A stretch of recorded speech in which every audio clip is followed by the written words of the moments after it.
Reparem só, nós estamos numa situação em que nós vamos precisar, evidentemente, fazer um investimento substancial em saúde, em assistência, em previdência, etc., né? Tem de aumentar substancialmente o gasto público, portanto, nesse conjunto de áreas, e em várias outras, inclusive, também, né? E a questão que me parece chave é nós discutirmos e debatermos como isso é possível, né? Reparem, nós estamos numa situação em que o país está com um crescimento irrisório, ou às vezes até negativo, já há diversos anos, né? E a pergunta que eu acho que é importante a gente fazer é a seguinte: o que trava o crescimento do país? Nós fomos, durante 50 anos, o país que mais cresceu do mundo capitalista. E hoje estamos com esse crescimento travado que nós estamos vendo aí já há diversos anos. E me parece que a resposta a essa pergunta é que o que trava o crescimento é a insuficiência de renda da população. Porque nenhum empresário que tenha um mínimo de tino vai investir sabendo que depois não tem para quem vender os seus produtos. Essa é a questão chave que trava o conjunto do crescimento da economia. E qual é a solução para esse problema que os neoliberais dão e deram durante todo esse último período agora, né? Vocês devem conhecer aquele ditado que, para sair do buraco, a primeira providência é parar de cavar, né? E a proposta deles é cavar mais. Ou seja, nós estamos com uma situação em que a renda insuficiente trava o crescimento da economia e a proposta básica que eles fizeram e praticaram nesse período foi diminuir a renda da população, seja com a reforma trabalhista, seja com a reforma da Previdência. Todas as providências que eles tomam são exatamente nessa mesma direção, ou seja, aprofundar a situação que gera a crise, né? Essa é a situação bem objetiva. Então, reparem, nós vamos precisar exatamente virar esse jogo. A política que é necessária fazer é o oposto dessa política, que tem como base o tripé macroeconômico. O que é o tripé macroeconômico? Primeiro, câmbio flutuante. Qual é a consequência do câmbio flutuante? Vocês sabem que tem dólar sobrando lá fora, porque as economias dos países principais do mundo, dos países do campo aí, chamado Ocidente, como eles gostam de falar, estão com um crescimento bastante chinfrim. Então, eles não conseguem ter lugar para investir os capitais deles, né? Então, sobra capital para vir para cá. Quando você bota o câmbio flutuante, o que ocorre? Tem muito dólar para entrar, o dólar fica barato aqui dentro e o real fica caro lá fora. Qual é a consequência prática disso? Os produtos estrangeiros ficam baratos no Brasil e os produtos brasileiros ficam caros no exterior. Então, isso é uma forma de subsídio à indústria estrangeira, a promover o emprego no estrangeiro e a reduzir o emprego e a reduzir a nossa indústria aqui no Brasil, que já foi 28%, 29% a nossa indústria de transformação do PIB, né? E hoje em dia está em 11% do PIB. Consequência exatamente dessa política, né? Então, primeiro, câmbio flutuante. Segundo, teto de gastos. Repara, nós temos lido aí uns artigos de um economista, foi nosso adversário há muito tempo, foi até um dos elaboradores do Plano Real, depois participou destacadamente do governo Fernando Henrique, é o André Lara Rezende. E ele mostra o seguinte: na realidade, o que significa esse teto de gastos? Significa que não pode ter mais dinheiro em circulação? Não, porque o que ocorre é o seguinte: o governo não pode gastar mais, mas os bancos estão liberados para aumentar o crédito ao público, e o que eles fazem? Recorrem ao ente bancário no Banco Central. Então, eles podem emitir dinheiro e o governo não pode. Quer dizer, a emissão da moeda, que é uma atribuição fundamental do governo, acaba sendo transferida para os bancos. Enquanto isso, o governo fica de mãos amarradas. E a consequência disso é essa situação que nós estamos vivendo, que a indústria afunda, o comércio afunda, os serviços afundam, a economia toda afunda, e todo trimestre a gente vê os bancos batendo recorde de lucro. Essa é a situação muito concreta que nós estamos. Então, nós temos que virar esse jogo. Em primeiro lugar, precisa melhorar substancialmente a renda da população, certo? E isso vale, inclusive, para a área da saúde, precisa ter uma política de investir no trabalho, né? Os profissionais de saúde que tiveram a participação heróica que nós tivemos a oportunidade de assistir agora na pandemia precisam ser reconhecidos e precisam ser valorizados. Nós estamos tendo agora, já conseguimos aí a urgência lá no projeto que reconhece adequadamente o valor da profissão da enfermagem, temos a luta toda para valorizar os agentes comunitários, e todas as outras profissões da área da saúde precisam estar sendo reconhecidas nesse processo, né? Mas isso deve valer, inclusive, para toda a população. Nós não podemos continuar com essa política de reduzir a renda da população, porque isso é a principal coisa que joga o Brasil para trás, né? Concretamente é isso, é cavar mais o buraco, né? Que sair do buraco cavando. É uma coisa sem pé nem cabeça, sem lógica, né? Segundo, nós precisamos ter uma política de investimento público substancial, né? Tem de acabar com esse negócio de teto de gastos, que isso aí é um atraso completo, né? Na realidade, é delegar a administração da moeda aos bancos e o Estado se omitir nessa função. Essa é exatamente o que não tem sentido de ser feito, né?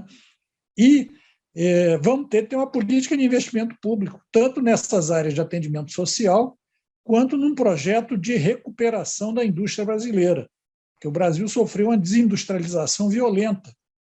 E uma das áreas importantes dessa reindustrialização é exatamente o complexo industrial da saúde, que agora, na pandemia, ficou evidente o grau de atraso que nós estamos. Teve hora que a gente estava precisando importar máscara.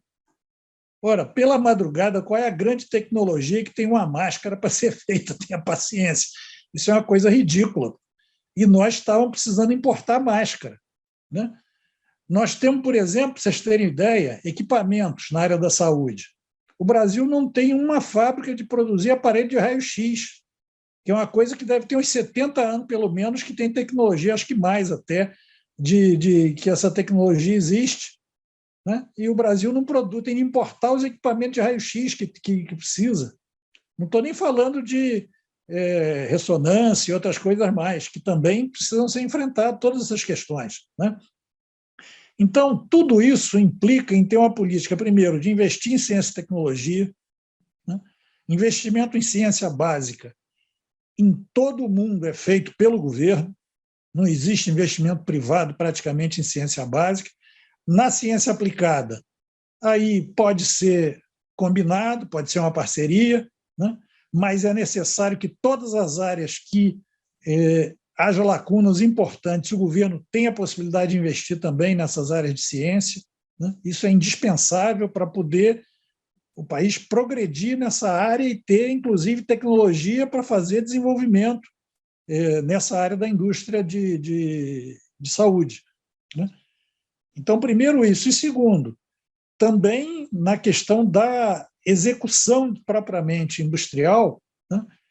Nós vamos ter de ver quais são as áreas que é possível a indústria nacional assumir e quais são áreas em que vão ter de ser os laboratórios públicos que vão ter de assumir, como já foi anteriormente aqui no país durante um período, depois praticamente sucatearam os laboratórios públicos em geral, na grande parte dos lugares, com a rara exceção da Fiocruz e do Butantan. Mas o restante está numa situação muito precária, né? Mas tudo isso tem como ser recuperado, tem como ter investimento, tem como ir para frente, né? Então, isso aí é uma coisa que é fundamental trabalhar nesse conjunto de áreas, né? Então, reparem, nós precisamos de investimento substancial, melhoria da renda da população e acabar com essa questão, tanto o teto de gastos quanto o câmbio flutuante. O terceiro ponto do tripé, que é a meta de inflação, se a gente colocar em nova base, que se não quiser controlar a inflação aumentando o juro, que é uma coisa que não tem a menor lógica, Porque o juro serve para contrair a oferta, a procura de produtos, certo? E agora qual é o nosso problema? É que a procura está muito contraída já. Então, quando a gente aumenta o juro, nós agravamos a situação e elevamos, inclusive, o custo de produção. Quer dizer, então, esse negócio de achar que isso é que vai combater a inflação está vindo de uma vinculação dos preços, por exemplo, do petróleo ao dólar, quando nós temos produção própria. Né? Para vocês terem ideia, um barril de petróleo produzido no pré-sal, o custo da Petrobras é de $10. E ele é vendido a 110, qualquer coisa por aí, estava o preço ontem, em torno disso, certo? Quer dizer, então é uma margem de lucro colossal. Se botar os impostos, pode ir a perto de 30, por aí. Ainda assim, está ganhando um dinheiro gigantesco. E aí o que ele faz com esse dinheiro? Distribui lucro para os acionistas estrangeiros. Ora, bolas, é para isso que a gente quer uma empresa estatal forte, como a Petrobras? Não tem cabimento uma coisa dessa, certo? Por que o produto não pode ser vendido pelo preço de custo, mais um lucro que seja razoável? Né? Vamos investir e fazer as refinarias funcionarem, porque eles sucatearam boa parte das refinarias, por isso que está sendo necessário alguma coisa de importação de combustíveis. Né? Se botar o conjunto das refinarias para funcionar, é perfeitamente possível atingir a autossuficiência na produção de derivados de petróleo também. Vamos lembrar, inclusive, que a Petrobras, quando começou, construiu primeiro as refinarias para depois fazer um investimento mais pesado na produção de petróleo propriamente. Foi posteriormente que foi descoberto a bacia de Campos e tudo mais, que permitiu a gente chegar à autossuficiência e depois, com o pré-sal, aí passamos a ser exportadores. Mas é exatamente a estratégia ao contrário que está sendo praticada agora.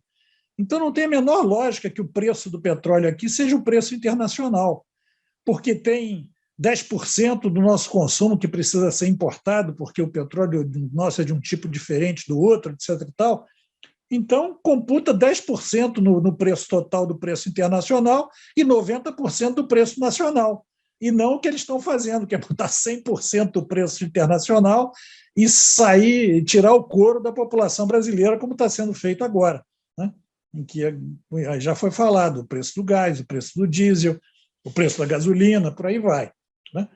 Então, isso tudo tem que ser mudado. Né? A política econômica tem que ter uma virada de fundo para a gente passar a ter uma política efetivamente compatível com o Projeto Nacional de Desenvolvimento.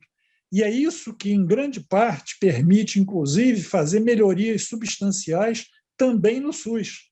Porque o problema todo é o seguinte: se a gente ficar querendo dividir a miséria, né, ou seja, o investimento público é pouquinho, e aí a gente tem de dar um pouquinho para cada um, etc. Isso aí não vai resolver, não vai alterar a qualidade da situação.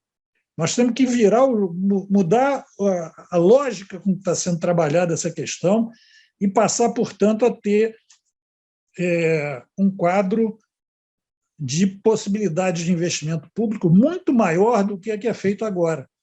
De onde sai esse dinheiro?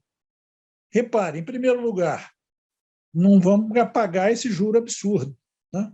Uma outra das questões que o Lara Rezende fala, e que, inclusive, é tirado do próprio Keynes, que é o teórico lá da recuperação americana depois da Grande Depressão de 1930, ele diz o seguinte: a taxa de juro pública tem que ser menor que o crescimento do PIB. Quando a taxa de juro é menor que o crescimento do PIB, a relação entre a dívida e o PIB espontaneamente vai caindo. Certo? Isso é o que é feito em todos os países desenvolvidos do mundo. Não tem nenhum país desenvolvido em que a taxa de juros seja maior que o crescimento do PIB. O Brasil faz tudo ao contrário, e aqui é o paraíso dos bancos, e é por isso que os bancos têm esse lucro alucinado que a gente vê aí todo trimestre. Né? E isso é exatamente o que tem de ser mudado. Então, tem um monte de dinheiro que está indo para pagar juro que nós temos que transformar em investimento público para fazer a economia ir para frente e a vida da população melhorar, portanto. Certo? Primeiro isso. Segundo, existe um conjunto de incentivos fiscais que grande parte deles são, na realidade, benesses e coisas que não têm nenhum efeito social significativo. Foi feito um levantamento aí pela entidade de fiscais aí da Receita, que a avaliação que eles fizeram é que os incentivos que estão na ordem de 400 e tantos bilhões por ano, os que teriam justificativa e interesse da sociedade e tal, seriam aproximadamente um terço disso apenas. Então, nós temos aí mais cerca de 300 bilhões para retirar disso aí, passar a arrecadar mais e, portanto, passar a ter potencial de maior investimento público. E é claro que nisso aí uma fatia importante pode ir para a saúde, nesse processo, para assistência, para a previdência, por aí vai, né? Então, e outras medidas nesse terreno, nós temos gente que não paga imposto, né? Vocês vejam o agronegócio, por exemplo. O imposto que eles pagam é quase nenhum, porque eles exportam produção, o que é exportado é isento de ICMS, o imposto que eles pagam, o imposto territorial rural parece uma brincadeira, cada fazenda paga R$ 1.000 por mês, por ano, uma coisa assim, uma coisa ridícula, né? E, concretamente, a contribuição deles para a arrecadação que é necessária para a sociedade é irrisória, né? Quase nenhuma, pode-se dizer. Então, é necessário que eles contribuam também com a arrecadação pública para que se possa ter o desenvolvimento da sociedade. Isso tudo são questões que são importantes, que vão precisar ser tratadas num futuro governo, se tudo correr bem e a gente conseguir efetivamente sucesso na guerra desse ano, que é essa eleição, né? Mas essas questões me parece que são fundamentais, a gente está discutindo desde já, né? Porque isso ajuda, inclusive, a clarear os horizontes. Para onde a gente quer ir? O que é possível fazer? Nós estamos condenados a ficar travado desse jeito, como estamos nesses últimos anos todos? De jeito nenhum. O Brasil foi o país capitalista que mais cresceu durante 50 anos. Vamos ter claro isso, né? E isso pode perfeitamente ser retomado novamente e pode ter progresso e melhoria das condições de vida da população, melhoria das condições sanitárias, né? Melhoria das condições de funcionamento do SUS, do sistema do SUAS, da assistência social, da previdência, de tudo mais, né? Então, essas questões me parece que são fundamentais para a gente ter clareza aí dos caminhos para o país e, como disse o nosso presidente Adilson, das pressões que a gente vai precisar fazer seguramente em cima de qualquer governo que se coloque no país. Quer dizer, não pode ser ter um governo novo para fazer a política velha. Nós temos de ter um governo novo para fazer uma política nova. Essa tem de ser o espírito nosso. É claro que vai haver pressão de todos os lados nessa nova situação, mas nós temos de fazer a nossa parte para poder ir o mais longe possível nesse processo. Para concluir, eu queria tocar só de passagem na situação da pandemia, né? Em que nós tivemos uma redução substancial aí da quantidade de casos e de óbitos aqui no Brasil, estamos tendo ainda uma redução, né? Isso foi dado fundamentalmente pela vacinação, que conseguiu estar quase em 80% da população vacinável, né? Ontem bateu 79 alto, quase 80, possível que hoje chegue nos 80 e tudo. Então, isso aí está tendo uma consequência que é importante. Mas, por outro lado, acho que é importante a gente ter claro que a situação ainda não está normal. O Brasil, para vocês terem ideia, nos últimos 7 dias, teve 2.124 mortes, o que dá aproximadamente 300 e poucas mortes por dia, de média, certo? Isso é o 4º país do mundo em quantidade de mortes na última semana. Primeiro estão os Estados Unidos, que tiveram 4.700 e tanto, quase 700 por dia. Depois vem os outros e tal, o Brasil está em 4º, né? Então, acho que a gente tem que ter calma, a situação está melhorando, a gente já pode fazer um monte de coisa junto, a vacina seguramente está fazendo um efeito grande, mas eu faria essa normalização com tranquilidade, com calma. Não estou querendo correr demais nisso aí, daqui a pouco ter rebote e ter de voltar a trancar as coisas de novo. E é um risco que existe, certo? Vamos ter claro, né? Além disso, quer dizer, eu queria tocar só numa questão que é muito engraçado como é que a nossa mídia trata a China, né? Eu tive computando aqui no site internacional exatamente a quantidade de casos e de óbitos nessa última semana, para a gente ter claro, que foi quando teve, segundo eles, um grande aumento da quantidade de casos na China. Para vocês terem ideia, os Estados Unidos, nos últimos 7 dias, tiveram 183 mil novos casos. O Brasil, 251 mil. A China teve 14 mil. Mais ou menos 2 mil por dia, 2 mil e um pouquinho, em média, certo? Mortes, os Estados Unidos teve 4.778. A China teve 2. Tem muitas cidades muito grandes, em primeiro lugar. Segundo, qual é a tática que eles têm para enfrentamento da pandemia? Eles isolam quando começa a ter um brote de casos num determinado lugar, mas isolam durante a testagem. Eles testam a população inteira de uma cidade, 10 milhões de habitantes, 3 vezes em uma semana. Vocês vejam, Shenzhen, que é uma cidade grande, enorme, que é o polo do silício, lá do lado de Hong Kong e tal. Eles fecharam na segunda-feira da semana passada, sexta-feira já estavam suspendendo o fechamento, porque eles testaram a população, aí mantém isolado só quem testou positivo. Não é trancar por um período longo que atrapalhe substancialmente a economia e tudo mais, tanto que eles não têm prejuízo tão substancial no terreno econômico assim, né? Então, acho que isso é importante a gente entender bem, porque esse tipo de campanha que a mídia aí ocidental fica fazendo é uma coisa bastante de torcer um pouco a realidade, né? Vocês vejam qual é a situação. Os Estados Unidos estão chegando perto de 1 milhão de óbitos.